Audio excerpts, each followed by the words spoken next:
gerakan maupun yang tidak dapat digerakkan. Jadi persediaan itu bagi menjadi dua. Yang pertama itu ada struktur persediaan. Yang pertama itu ada ligamen. Ligamen merupakan jaringan ikat fibrosa yang berfungsi mencegah pergerakan sendi secara berlebihan dan membantu mengembalikan tulang pada posisi asalnya setelah melakukan pergerakan. Yang kedua itu ada kapsul sendi, itu tetapi kuat di dalam sendi yang berperan untuk menahan ligamen. Kapsul sendi terdiri dari dua lapisan, yaitu kapsul sinovial dan kapsul fibrosa. Jadi kapsul sendi itu dibagi menjadi dua. Yang pertama itu ada kapsul sinovial, merupakan jaringan fibrokolagen agak lunak yang tidak memiliki saraf reseptor dan pembuluh darah. Kapsul sinovial berfungsi menghasilkan cairan sinovial sendi dan membantu penyerapan makanan ke tulang rawan sendi. Yang kedua, kapsul fibrosa itu jaringan fibrosa yang keras serta memiliki saraf reseptor dan pembuluh darah. Kapsul fibrosa berfungsi memelihara posisi dan stabilitas sendi serta memelihara regenerasi kapsul sendi. Yang ketiga itu ada cairan sinovial, itu cairan emas yang menunjukkan gesekan berjalan lancar, halus, dan tidak menimbulkan rasa nyeri atau sakit. Jadi di dalam cairan sinovial itu seperti cairan pelumas yang menunjukkan agar gesekan itu berjalan lancar. Ibarat kalau di Honda itu ada oli, biar tarikan, kalau oli bagus jadi tarikan Honda itu makin bagus gitu. Jadi di apa tadi itu cairan sinovial itu cairan pelumas agar gesekan itu berjalan lancar atau halus gitu.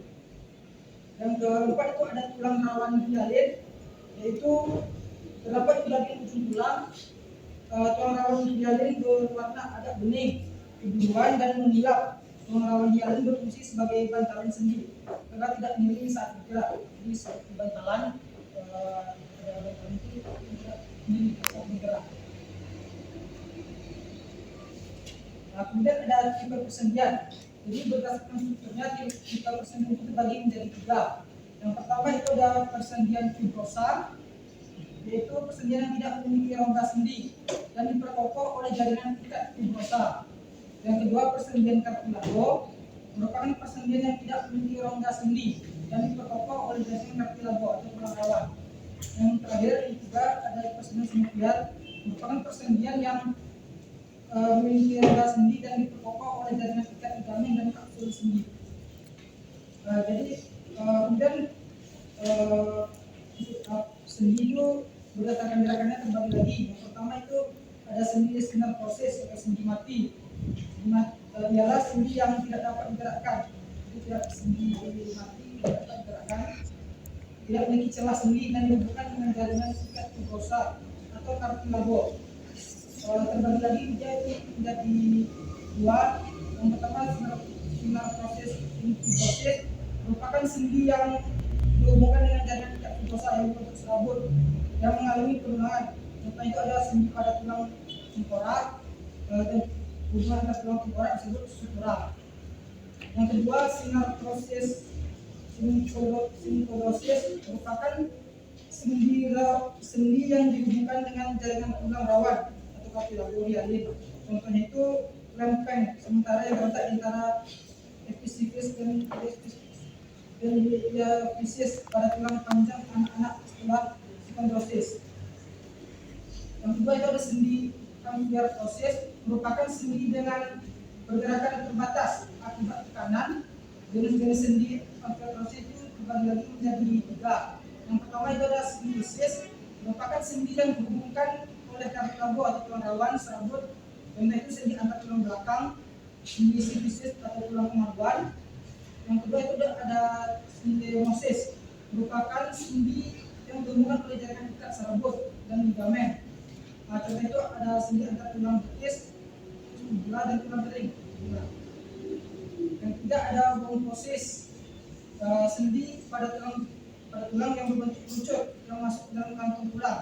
Contoh itu ada pada tulang gigi yang tertanam dalam kantong tulang rahang.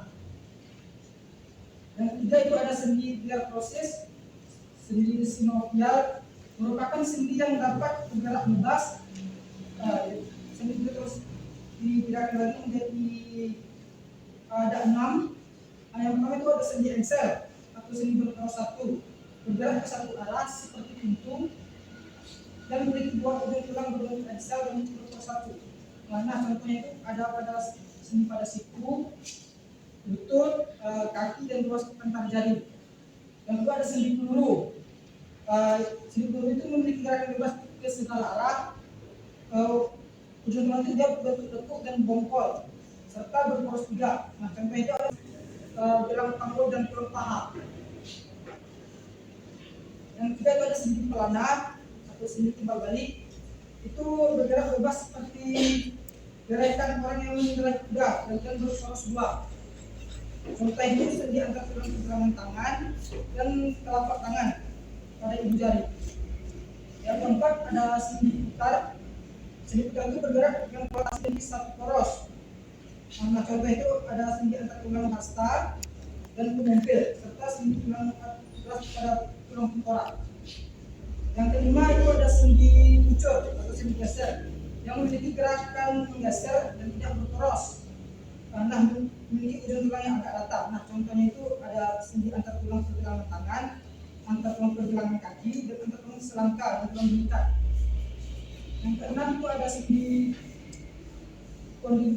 kondyloid atau sendi ellipsoid yang memiliki gerakan ke kiri dan ke kanan, ke depan dan ke belakang, berporos 2 dan memiliki ujung tulang yang berbentuk oval dan masuk ke dalam bentuk berbentuk elips. Contoh itu ada sendi antar tulang pemumpil dan pergelangan tangan. Berapa menit? 6 menit.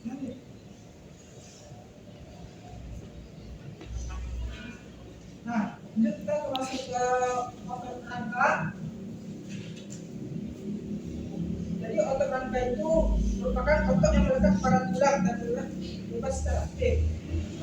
Rangka biasa disebut juga dengan alat gerak aktif karena dia bisa bergerak sendiri. Ada fungsi otot rangka antara lain itu yang pertama menggerakkan tulang dan untuk pergerakan. Yang kedua menopang dan mempertahankan postur tubuh. Kalau ada otot rangka yang bisa membantu kita. Yang ketiga menghasilkan panas untuk mempertahankan suhu normal tubuh. Nah, sifat otot rangka itu ada 4. Yang pertama ada kontraktivitas, merupakan otot dapat berkontraksi dan merenggang dalam keadaan istirahat. Kadang otot tidak benar-benar kendur, tetapi mempunyai ketegangan sedikit yang disebut tonus. Yaitu tonus pada tiap orang berbeda, tergantung pada umur, jenis kelamin, dan keadaan tubuh seorang. Yang kedua ada eksitabilitas, merupakan serabut otot akan merespon dengan kuat jika distimulasi oleh impuls saraf. Yang ketiga, ekstensibilitas merupakan otot yang memiliki kemampuan merenggang lebih panjang otot saat relaksasi. Yang keempat, elastisitas merupakan serabut otot dapat kembali ke ukuran semula setelah kontraksi atau merenggang.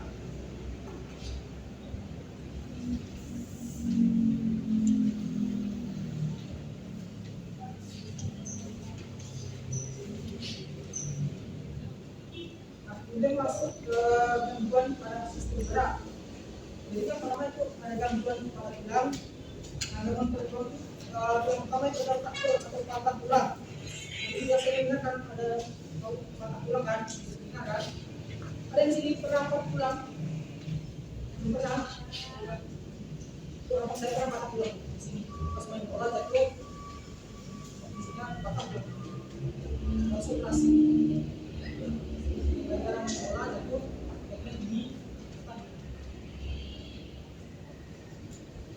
Jadi patah tulang itu kita bagi yang pertama itu patah tulang simplex, patah tulang dekat sama galiba. Jadi galiba dia tidak nampak.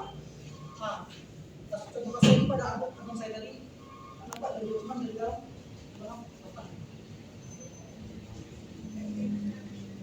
Tidak, baru di operasi masuk besi dalamnya.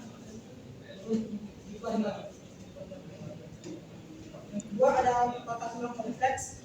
Terbuka ini tulang yang patah tampak dari luar karena tulang